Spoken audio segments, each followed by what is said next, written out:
So as I mentioned, today we're going to do a 30-minute presentation. If you have any questions as we go, please feel free to put it in the chat box and we'll open up the session at the end of the presentation for questions and answers. We'll start with team introductions. We're going to talk a little bit about the funding and the program. We're going to pass it over to Daniela to talk about RISE and the program we have started to compile for this year. Which includes the various programs, architecture, heritage resource management, computer science, and business, travel and funding, student expectations, and then we'll talk about how to apply in Q&A.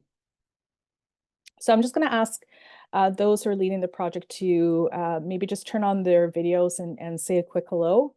So my name is Veronica Madonna. I'm an assistant professor at the Center for Architecture. I'm the project lead for this grant and the architecture lead for the architecture students. And maybe I'll pass it to Kristen Kornienko, who is our special project advisor on this project. Kristen? Hi, everyone, and welcome, and thank you for your interest in this project. I first went to Southern Africa in 2007 on a Fulbright grant and was there for a year. And I like to say that's when I was introduced to my white privilege and my Western arrogance. And it's really changed how I show up in the world. And I think that's one of the kind of values of projects like this. I continue to be a visiting research fellow at the School of Architecture and Planning at Wits University in Johannesburg and spend about 3 to 6 months a year in South Africa every year since then. So, and I really look forward to sharing my experiences and my colleagues with those of you who choose to go. Thanks, Veronica. Thank you so much.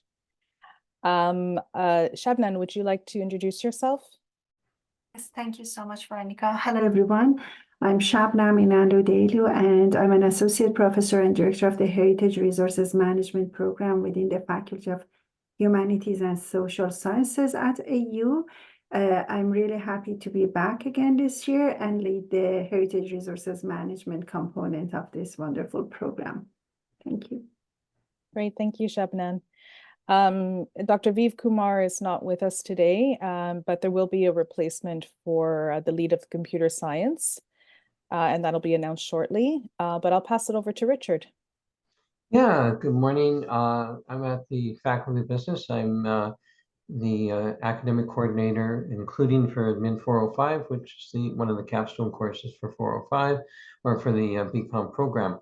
And with me today is Mark Mafogel, is the Associate Dean for the undergraduate program, and Glenn Farley, who is our communications expert in the business faculty. They are also here, and we've been coordinating with Veronica to, I'm quite excited that we will be able to have business students involved in this terrific opportunity. So thank you very much, Veronica. Thank you, Richard. We're super excited to have business join the program this year. So thank you so much. Daniela, would you like to introduce yourself? Hi, hello everybody. My name is Daniela Guzman. I'm the founder and executive director of RISE, which is a not-for-profit organization, social enterprise based in Lesotho and also registered in the USA.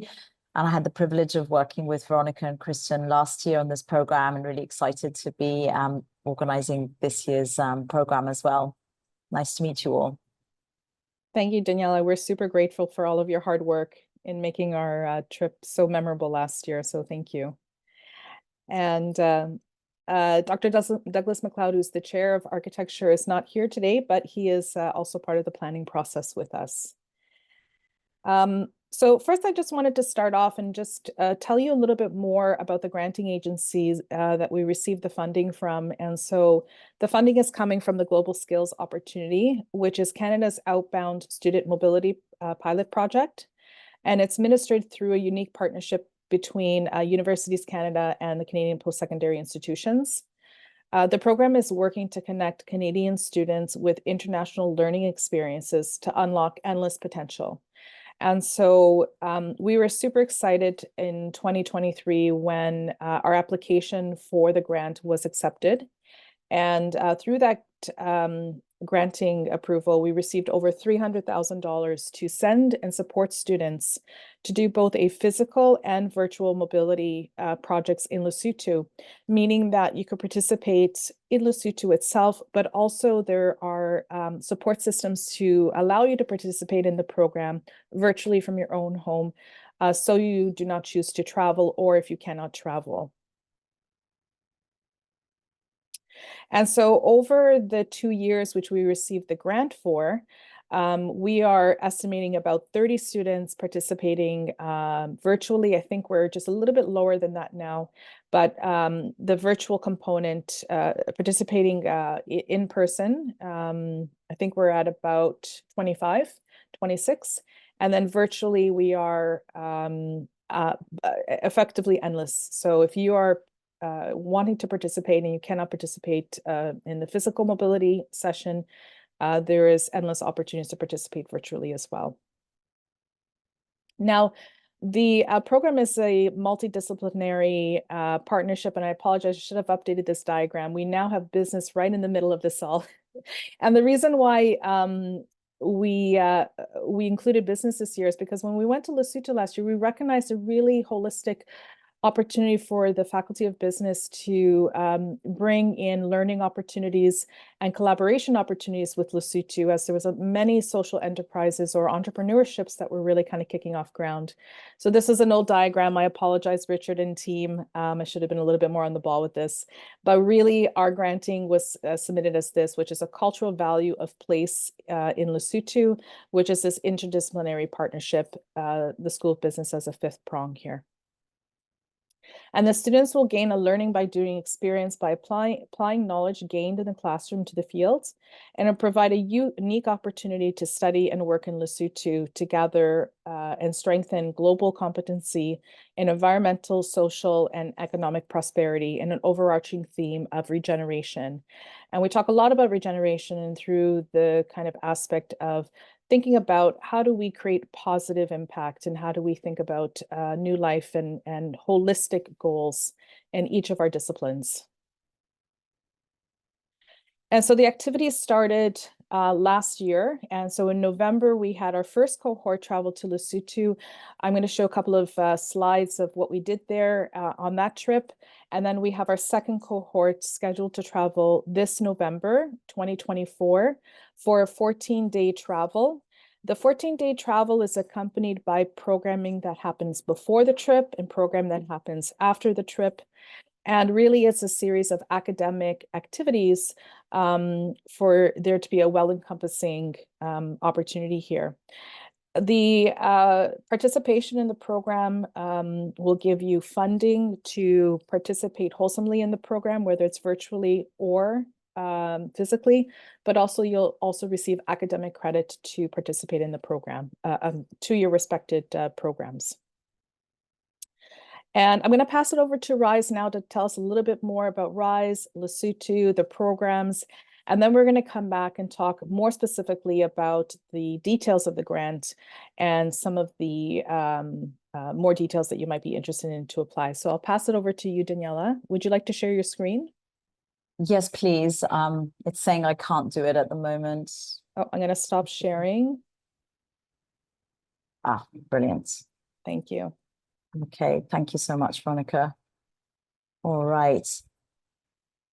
Can you all see my screen okay? That looks great, thank you. All right, fantastic. So RISE actually stands for Relationships Inspiring Social Enterprise. Social enterprise is really key. It's one of our key founding pillars of everything that we do, because we believe it's a dignified, sustainable answer to some of the many challenges of international development. And really everything we do is about creating relationships and connecting, especially connecting African entrepreneurs with the resources that they need in order to succeed. So it's also, RISE is also the last 4 letters of the word enterprise, which is key. We're basically trying to reduce poverty through entrepreneurship. And we do that through economic development by creating jobs, developing skills, and focusing on entrepreneurship, ecosystem development, and especially in Lesotho in the built environment. So we help young aspiring African entrepreneurs to build their practical and entrepreneurial skills, both technical and soft skills, as well as building a network of professional contacts that they need in order to succeed. So our vision as an organization is to have an Africa where vulnerable youth transform from job seekers to job creators. And our mission is to reduce poverty by supporting entrepreneurship through business incubation, learning by doing, and community development.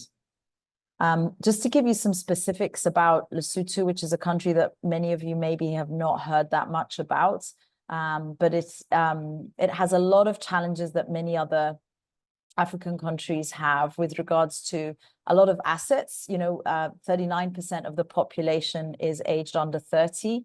But unfortunately, there's a massive lack of employment opportunities. So that means 30% of the youth are unemployed, and another 30% are actually underemployed. And each year that becomes worse because, of the privileged few of the 7,500 graduates who are able to go to tertiary education, most of them will be underemployed or unemployed. The additional sort of layers of complexity in Lesotho also, because we have the second highest prevalence of HIV in the world. Over half of the youth have lost one or both of the parents before the age of 18. And also half of the population lives below the poverty line of earning less than $2 an hour. But our solution is basically based on a very community-led and having a community-driven model to development, which requires quite a lot of time and resources. So at the beginning of the sort of development or design of any project that we do, there's a lot of community. It's the community that's driving that. It's just all about us asking the right questions of the direct users of the infrastructure that we're going to be designing and developing, as well as the surrounding communities that are going to be affected by that infrastructure, for them to hopefully also benefit from that development of that project. So at this stage, at the initial stages, there's a lot of back and forth and a lot of iterations of the design. And then during the actual build or implementation of the project, there's a lot of skills sharing and working hand in hand with the communities. But then the ripple effect at the end of the project is that there's a lot of and a sort of an exponential growth of skills sharing and knowledge development, which then enables communities to be empowered and equipped with the knowledge and information that they need in order to implement projects on independently. So the way we work is we work with individuals as well as their communities to provide training and other solutions to address local needs and contributing to economic development. So we link aspiring entrepreneurs, as I said, to vulnerable communities, in vulnerable communities, to essential resources they need in order to grow. And one of the key sort of catalysts for me when I established RISE back in 2016 was a frightening statistic that 90% of social impact investment goes to foreign entrepreneurs working in Africa rather than local entrepreneurs. And that was what I felt, it struck me to the core, and I felt was very, very wrong. And that's the statistic that we're trying to really work on and pivot. So there's a duality to our work. We recruit young entrepreneurs who are unemployed but are really hungry to be entrepreneurs, and we also then partner with vulnerable communities who need infrastructure development. So the entrepreneurs, or as we call them, enter a fellowship. It's called In Loco, and they do everything from design through to construction, hand in hand with the local community, so that they're acquiring the much needed soft skills and technical skills that they need in order to then develop their own businesses once they graduate from the fellowship and graduate into becoming pioneers. And at the same time, the communities get the much needed social impact infrastructure, as well as increased capacity in building technology, and also how to develop and run social enterprises so that they can become more financially independent and less dependent on donations and donors. So our program is called In Loco, and it's a 10-month fellowship that involves design, build, and entrepreneurship development. And after the completion of the fellowship, the fellows graduate into becoming pioneers and enter a 3-year business incubation program where we help them set up their own businesses, get registered. We have ongoing business coaching and professional development, as well as networking events, financial training, which they all have great difficulty with, keeping accounts and bookkeeping, as well as sales and marketing, digital marketing training, and so on, as well as a mentorship program, and the access to borrow our tools and have access to a physical workshop and office space, and all the sort of resources that they need to set up their businesses and start running it. So in loco is actually a Latin word for meaning in situ, but we like to play around with the letters, so it's involved international local construction community. And here just quickly are some projects that our In Loco fellows have done over the years. This was a project for an orphanage. It was a residential and entrepreneurship center for orphans and vulnerable children. This is a center we built for intellectual disabilities and autism center, where there's parent training as well as skills development training for young people with intellectual disabilities and autism. These are the headquarters of a not-for-profit called Lanford, which is the Lesotho National Federation of Organizations for the Disabled, so that they are now able to employ people with wheelchairs and with disabilities, because their previous building they weren't able to do that. This is a school kitchen, obviously not in its finished state, but I wanted you to see that we also experiment with innovative building methodologies. This was built out of sandbags. And this is a stadium that we designed and are still currently building for a not-for-profit called Kick for Life. And it's actually going to be Southern Africa's first FSC certified project. And we also are working with 5 different schools, 4 primary schools and 1 high school, in collaboration with a not-for-profit in Ireland called Action Ireland Trust, where we are building running water toilets, school kitchens, food gardens, and also doing food club training. So learners are learning how to test soil and grow nutritious crops, and how to add additives in an organic way to the soils. We also have an after schools creative thinking program with the 5 hub schools, and working on a very holistic approach with Action Ireland Trust, who are doing a lot of teaching methodologies, helping the schools become more learner focused around UNICEF's child-friendly schools model. And so those aren't all our projects, but that was just to give you an insight into the types of projects we've done over the last 6 or so years. And now more specifically, just a little bit of an insight into the sort of projects that each of the students from the 4 different faculties would be working on. For the architecture students, the design project will be to design an early childhood development center at one of the 5 hub schools. There have been 2 12-meter shipping containers that have been donated. So designing how these can be converted into an early childhood development center, which is an area of great need and has been identified by UNICEF as one of the top priority areas of need in the country. And the practical side of the project, which would be done for those students coming to Lesotho, would be working on interlocking compressed earth blocks and helping to build a school kitchen hand in hand with our In Loco fellows. And the local collaborators for this project will be, of course, our In Loco fellows and some of the pioneers who worked on early childhood development centers previously in Lesotho, as well as working with architecture technology students from Lincoln Queen University, as well as working with the 5 hub school principals. There'll also be a lot of other stakeholders who would be involved in the participatory design workshop when we consult on that for the designs. For the heritage resource management students, the project is going to be working on a UNESCO application for an intangible cultural heritage element. And the local collaborators for that will be community members from Athabasca who have already been brainstorming what intangible cultural heritage element they would like to be applied for, as well as working with UNESCO office in Lesotho, and also getting some consultations from UNESCO offices in Canada that Dr. Shabnam is working on, the Ministry of Tourism in Lesotho, as well as working hand in hand with the National University of Lesotho's historical studies students who are working on heritage. The business studies students would be working on a social enterprise community project. We've identified 3 potential projects, and the department will be selecting one or maybe more of those projects, depending on how many business studies students sign up for the program.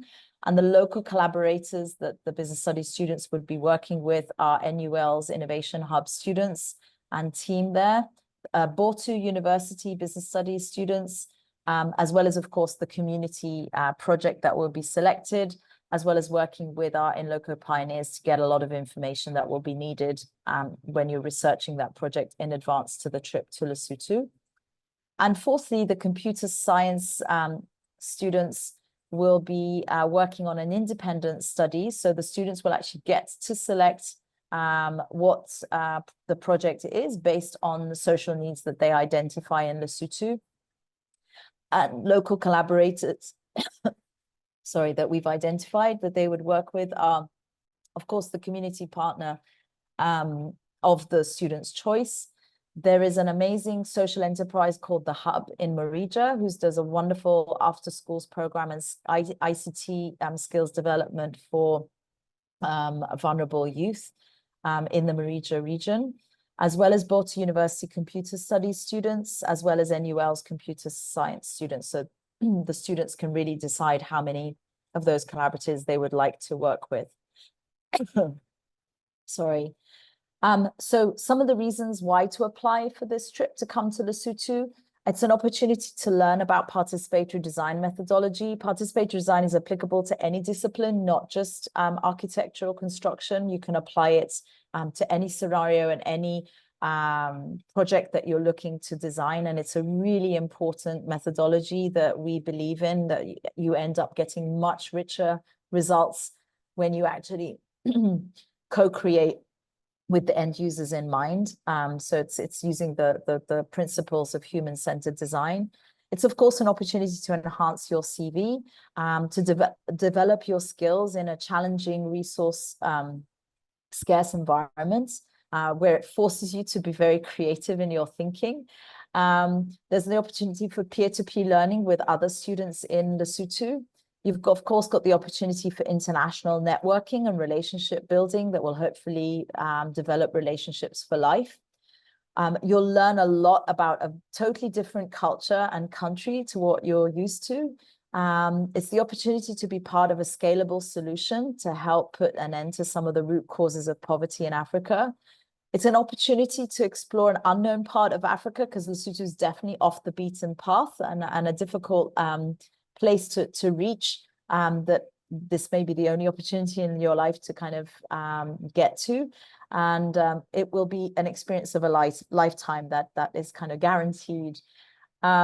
Just to kind of show you where Lesotho is, it's this red blob right in the middle of South Africa, actually on the eastern part of South Africa, but really at the bottom part of Africa, of the African continent. And other than San Marino and the Vatican, is the only state that is completely landlocked by one other country. By all its borders, it's landlocked by South Africa. We are the only state in the world to be, all of Lesotho is above 1,000 meters, and we have the world's highest lowest point, in that there is no other country that's its lowest point is so high, if that makes sense. And yes, it does get cold in Africa. It does snow. That's the skiing slope in Lesotho in the highlands. But our winter, don't worry, our winter is in July and August. So in November, when the trip would take place, it's actually a beautiful time of the year in the beginning of summer. This is the sort of mode of transportation in rural areas, is still by donkey and horseback. And Lesotho was founded by a very forward-thinking peacekeeping leader in 1822. That's King Moshoeshoe I. And I chose two images of him, the more traditional dressed and then the more sort of Western dressed. Those are the two sort of most typical images you'll see of King Moshoeshoe. And really his the characteristics and ethics that he built in the country are still in the people's DNA today. Very, very humble, very peaceful country, quite different to South Africa's history. And, you know, Lesotho was not part of the apartheid. In fact, ironically, it benefited during those apartheid years because a lot of international embassies and international communities were based in Lesotho during those years, during the 80s and 90s. There is a short video, but I don't think we have time to see it now, but it will give you an idea of the landscape in Lesotho. But I'll share you on the link here. That's a pony trek that I had personally done in 2016. It's a 2-minute video that you can see about the mountains and the beautiful landscapes of Lesotho. And there's a couple of other links to two other documentaries that were made. One about learning by doing, about our first fellowship that we did, and the other, Buildability, is about the challenges that people with disabilities face in the country. The 2023 GSO trip, here's some images of that, of the students who arrived in Johannesburg, and then them working in Morija, and a lot of hiking through the mountains and through the participatory design workshop that they got trained in and then got to facilitate, which we are planning to do again this year for all 4 disciplines of students. And here are just some testimonials from last year's students. They said, yeah, thank you for the kind opportunity we got and the amazing experience with the students and fellows. I'm hoping if opportunities like that rise again and that students can stay longer. Overall, this trip was 10 out of 10. Another student said, I would say that my biggest takeaway from the trip wasn't one key item, but the overall experience and collaboration with the RISE fellows, the community members, and the week collaborating with the students from Lim Kong Kwing, and the connections we made on a human level with everyone. Another student said it was great. Thank you for making it happen. And another student said, bring us back. A few students actually said, please bring us back. And I'll just end with my favorite African proverb, which is, if you want to go fast, go alone. If you want to go far, go together. And this is very much at the root of what this GSO sponsored opportunity is about. It's about forming collaborative learning opportunities and sharing of knowledge with one another. And here are my contact details if any of you have any questions or want further information that you don't perhaps get to ask in this session. Thank you so much. Great. Thank you so much, Daniela, for the overview. Yeah, we're very excited for the programming this year. And as we're working through the next couple of months, we'll be refining the programming for each of the disciplines. But a really big part of that is the interdisciplinary kind of component of all 4 programs coming together, which I think was what really makes this program very special. So just want to double check we can see my screen again. Yes, we can. Thanks so much. Okay, so in this next part, I'm just going to quickly go over the funding details, the travel, the academic details, because I'm sure that's a big question for everyone. And then we'll open it up for some Q&A. So just so everyone knows, this is a very unique program in that the Global Skills Opportunity is providing a large sum of money for all students to travel to Lesotho and participate virtually. So in this case, in this slide, we're showing the money that is available for students who would like to participate physically and actually go to Lesotho. Now, the Global Skills have 2 categories of students that they define. The first being Indigenous students, low-income students, students with disabilities. And as we clarified through the process last year, any students that would be financially impacted by travel cost as part of the program, they will receive $10,000. And this $10,000 will go to travel accommodations, your flight, your transportation. It'll also go to an honorarium that allow you to buy just things that you need to go.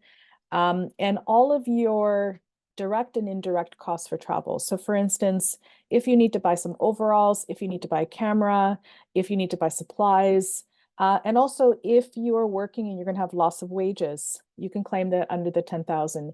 If you need dependent care, for instance, for children or elderly, you can claim that under the $10,000. From our experience last year, it does cost about $5,000 to travel and have all the accommodations to Lesotho. So that extra $5,000 that you'll have in this category will allow you to really, handle all of the other kind of aspects, as well as it goes to the programming that we have in place. For instance, we give you some sketching materials. We have workshops that are planned. Participatory design workshops, that all goes and is covered under that amount. Now, for all other students, you'll receive $5,000. Now, in our experience from last year, all students received the $10,000 amount, because in and around, if you let me know that it is of challenge to find extra monies to participate in this, you will receive the money as the 10,000. So I wanted to just let you know that, because the students did not have to be put out in terms of money in order to be part of this experience last year. And for those participating virtually, again, the categories that are defined under the program by Lesotho and by the GSO will receive $1,000. Other students will receive $500, and that can go to course enrollments, supplies, software, as well. So there's lots of categories that the funding will cover you, which again is a very unique opportunity, and not all study abroad programs really accommodate that level of support. Now, just a little bit of kind of logistics on what we're planning, because the travel is long. And I wanted to mention that because it will take approximately a day and a half, 2 days to get there. And so you have to really be up in, both, in that spirit of traveling for that kind of distance. And I chuckle because last year we had some challenges right at the end, and everyone was really kind of, agile to kind of be supportive in changing their plans. But last year we had a lot of our flights canceled last minute because of a snowstorm here in Canada and in Amsterdam. But we managed to kind of get it all rescheduled and us on track again. So I just mentioned that because it's really important to have flexibility as well in our travels. But what we're doing our best to make sure that you are supported your entire time in Lesotho. There will be at least 2 faculty that are going to be traveling with you to Lesotho. So you're not going to be traveling alone. The faculty is coming from within Canada. So last year we all met in Toronto, and then we flew to Amsterdam together, and then we flew into Johannesburg in South Africa together. This year we're planning to depart November 5th approximately, and return November 20th, just so you have time frame. But the dates might change slightly, a little bit before, a little bit after. But just so you know, you will be supported on your travels to Southern Africa. I just wanted to mention quickly, just if there's any architecture students, and we can open it up for the other programs as well to describe. But for the architecture students, we are going to be accommodating a design build exercise, as Daniela had mentioned. And the program is open to students in the architecture studio, ADST 205 up to 490. And you have to be registered in the studio for the fall of 2024. We're going to be integrating the activities of the program in the studio. So you'll be doing some design projects. You're going to do precedent analysis and research ahead of the travel to Lesotho. We're going to do the build, and then we're going to come back and do some more design work. And the studio duration for the architecture students will be from mid to end September until mid-December. So if you're wanting to attend from the architecture department, this is some of the parameters you have to meet. Shabnan, this is a slide from the requirements of last year. I believe they still are in check, but I just wanted to maybe ask if you had anything else to add here. Thanks, Veronica. I think you have captured everything here. Yeah, the timeline should be the same, maybe end of September to mid-December So very close to the architecture programs timelines, and these are the correct categories of students who would be eligible to Great. apply for the funding. Thank you.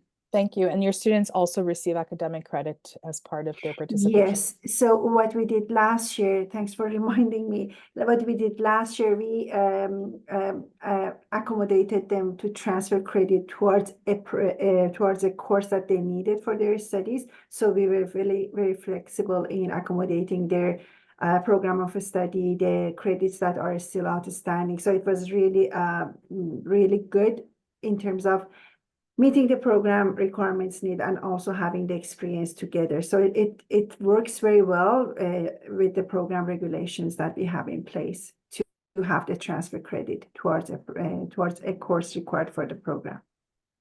Thank you, Shabnam.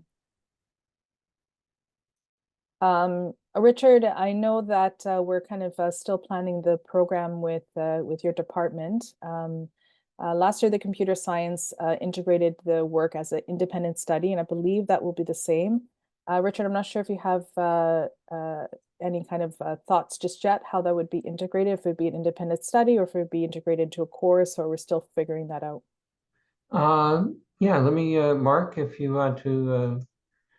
Sure thing. Yes, what would happen is that would likely be integrated with a course that we have called Admin 479, which relates to work integrated learning, which in essence is an independent study and focuses on a tangible project. So this is actually fall right in line with that kind of thing. So great. Thank you so much. And sorry for putting you on the spot, but thank you. No, not at all. Thank you. And I'm just going to show a couple slides. Daniela showed a couple from our trip last year, and I just wanted to show a couple more. This is the group that went. Kristen is unfortunately not in this photo because she was handling a missing bag at the time. But we arrived in Johannesburg, and last year we spent 1 day in Johannesburg, and this year we're planning to spend 2 days because at the beginning of our trip we had a wonderful session with Salam Mabella, who is a professor and architect in Johannesburg at Wits University. And as well, we engaged with professor and architect Sechabe Mape from Wits University as well.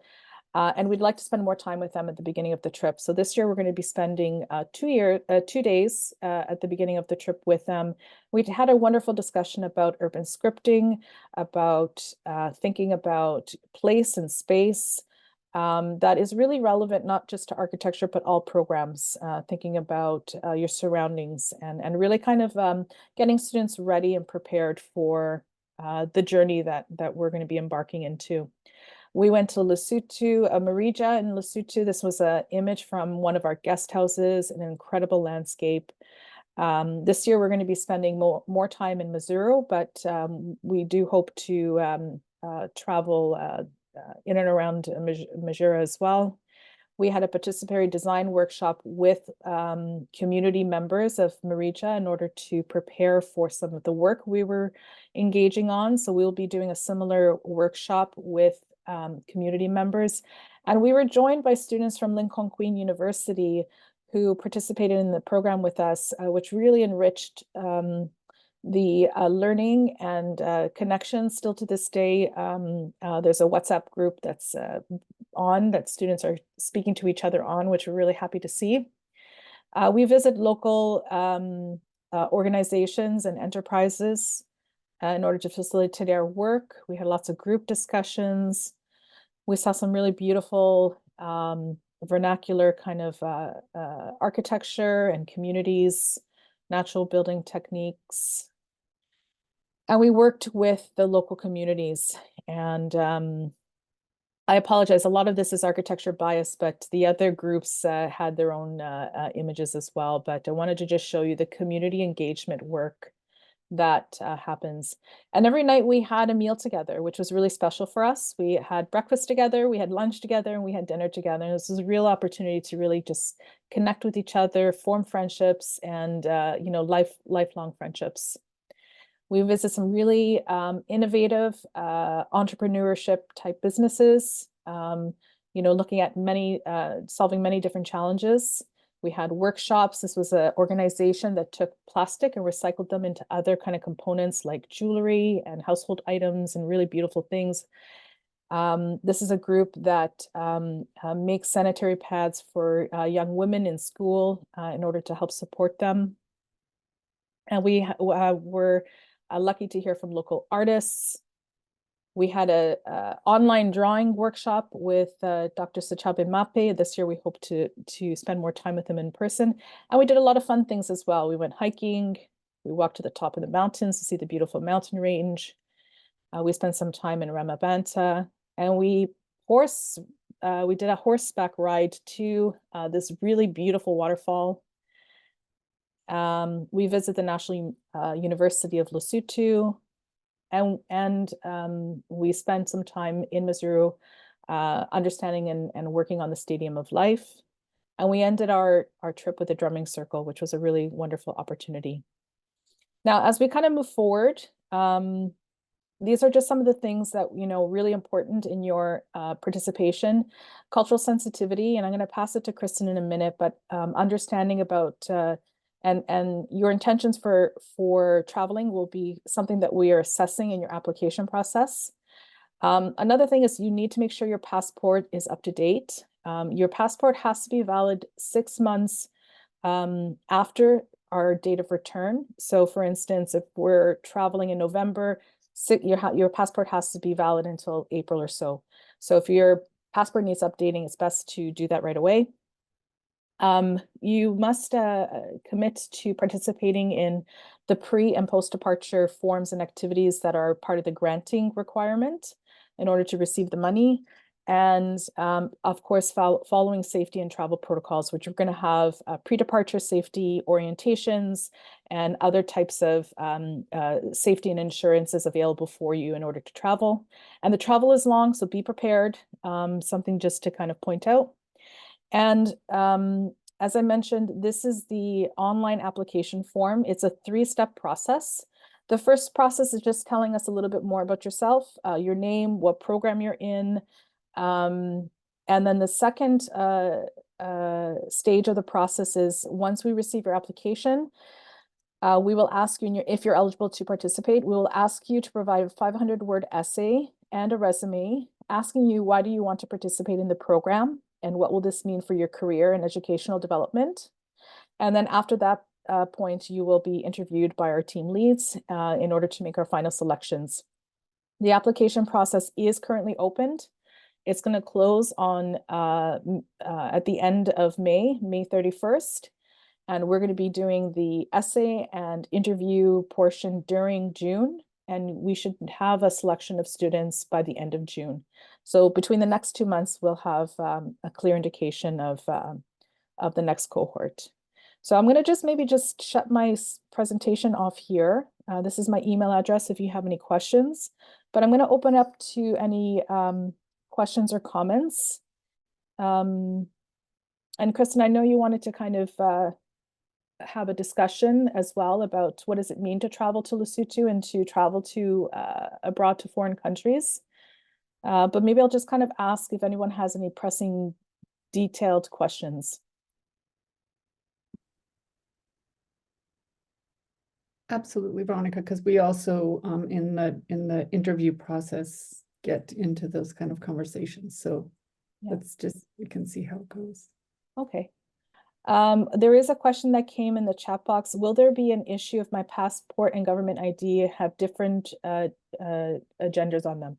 And that is something we will look into, but I don't suspect that will be a problem, but we will help sort out any specific details of that kind through the process. Okay. And we are here, this team is here for you to help you with any types of questions that you might have.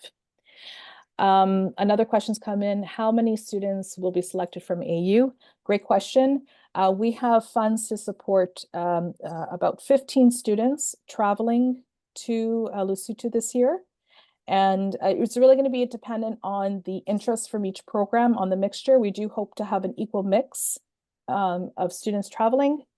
But we do have funding for 15 students, so it's a great opportunity to participate virtually. As I mentioned, we have funds for at least 20 students participate virtually, if not more. So please do apply. It's a wonderful opportunity.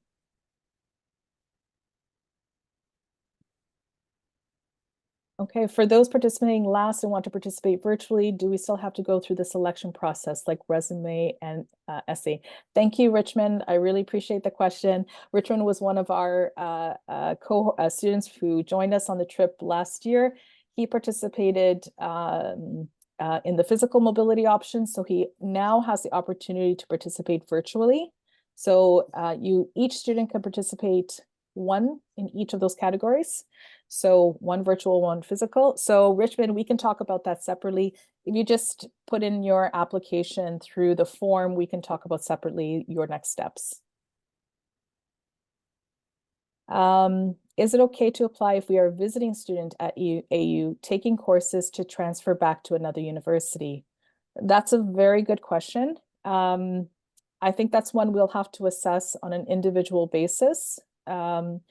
If you are, the requirements of the grant are that you are an undergraduate degree, and we have special permissions for the Heritage Resources Management students, and you receive academic credit. So if you are technically an AU student during the time of your application and of your journey, I don't think there should be a problem, but we should look at that question specifically and individually with the program that you're taking your courses from. So perhaps we could have a quick call offline to discuss that.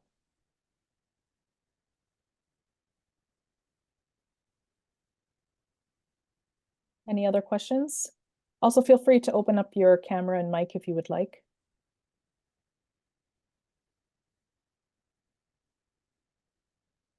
Oh, there's one question in the Q&A. Are there carbon offsets purchased for the flights? That is an excellent question, Angela. Thank you so much for bringing that up. I think it's something that we can definitely look into. I will be honest, we did not do that last time, but it is a very important point that you bring up about the carbon involved in flying to such a distance. Thank you. Thanks. Yes, thank you. I appreciate that a lot.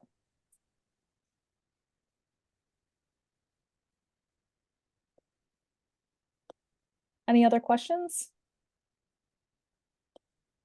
Well, I'm sure lots will come up during the next little while. Please feel free to email me. I'm going to put my email in the chat box here. And Kristen, I know I can put mine as well. Thank and you, you're welcome Kristen. to contact me also.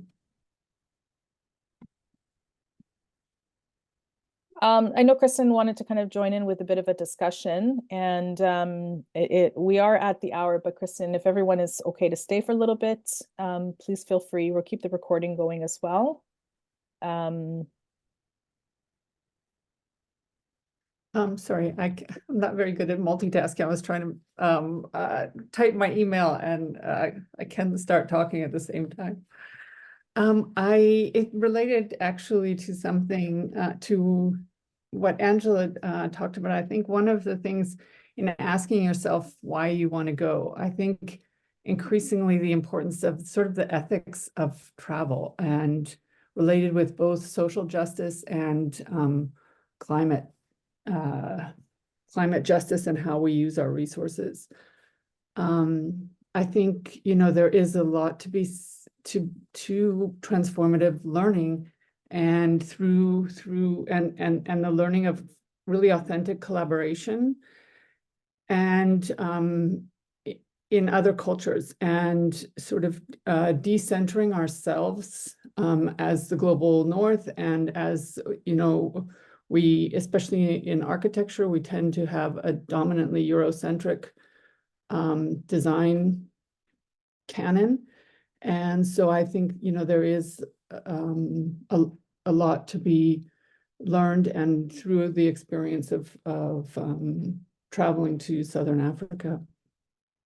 And I think a lot of that also is about making meaning of the experience. And we had a lot of really great conversations, including Richmond and George, who I see are both here today and who both traveled with us, of sort of self-reflection on, you know, ourselves and in the as global citizens, as well as what our lives in Canada. And I think we had so many people who said that they really did feel transformed after the trip. But it's it also improves our understanding of the global structures of power, which are still very one of the reasons we're staying an extra day in Johannesburg is to go to the Apartheid Museum, which is both an award-winning piece of architecture, but also it's important to understand the legacies of power and white supremacy that have affected a lot of the world through colonialism, but Southern Africa very specifically, and how today that still equates to some of the poverty that Daniela talked about earlier. So I think, these are, as the world gets in many ways smaller and has more pressures from human population and shrinking resources, I think it's really important and valuable to understand the benefits and consequences of how we show up in the world and how that impacts people on the other side of the world. And there's no really better way to do that than to sit down, and we had just great times with the students from other universities. The three universities that we visited that Veronica mentioned. I think the other thing that to me is really important, and that my friends and colleagues from Southern Africa have shared with me over the years, is the importance of changing the sort of paradigm of understanding Africa. It's many of us have really internalized through popular culture and the films and the media and so on, Africa as a place of poverty and need and aid. And as a friend there said to me once, it makes me feel like I never have anything to bring to the party. And so I think it's important to see a much richer understanding of Africa, and that it's really a place to go to collaborate, not to help. And that requires humility from us, I think, from those of us, particularly who are white and who are coming from the global north, because there's still enormous power structures of white supremacy globally, but again, specifically in Africa, as a consequence of colonialism. And sorry, I made some notes this morning. I'm just looking through. And I think even the term global citizen, that's a contested term. And I think part of what Veronica and I really want students to have during this trip is the opportunity to reflect, have conversations and reflect on what does that mean, and what are our roles. And we're going to increase sort of this trip with a sketching retreat, as well as the 2 workshops in South Africa, in South Africa at the start, so that people have more time to, I think one of the beauties of drawing is that it gives you time to sit and look at something and reflect on it. This is something, George, we learned from you on the trip, because George had everywhere we went, he was drawing his impressions, and I think there's a lot to be said for doing that. So yeah, I think I'd also like to invite George or Richmond, if they'd like to turn on their cameras and mics and reflect on the trip both in positive ways or critical ways from their experience last year.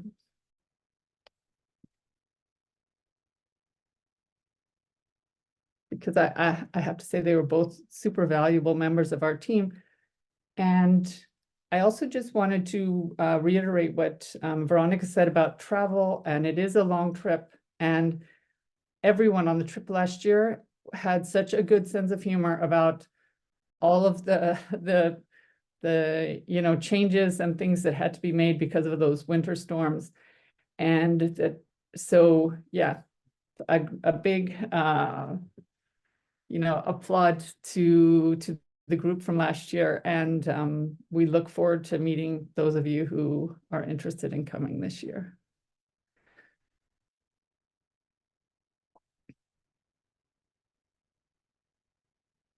Well, I can say last year we had fun, and as you mentioned, everybody has a sense of humor, so we had fun. I know we going there for like a school project or assignment, but we really had fun as a group, and I miss those night meal or game we play before we go to bed. So it's a good opportunity and a good experience to learn. For me, like for example, originally from Africa, but I didn't know too much about construction material in Africa, and this trip helped me a lot to open my my resource, to learn more about material in Africa and around, and that was very helpful. So it's a good way to learn. Thank you so much, Richmond. Thanks, Richmond.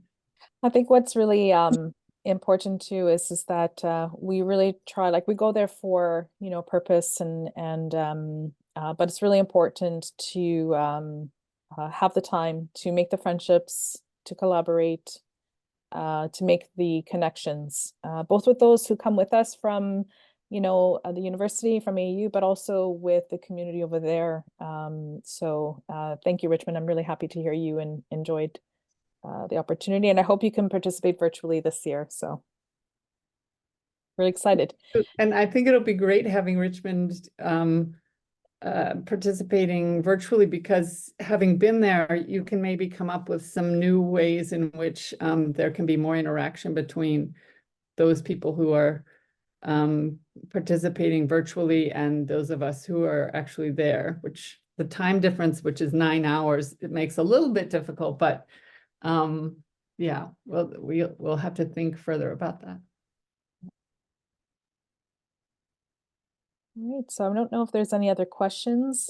Again, if anything comes up, please feel free to email either one of us to answer. And I do hope that we will see an application form from you and see you there.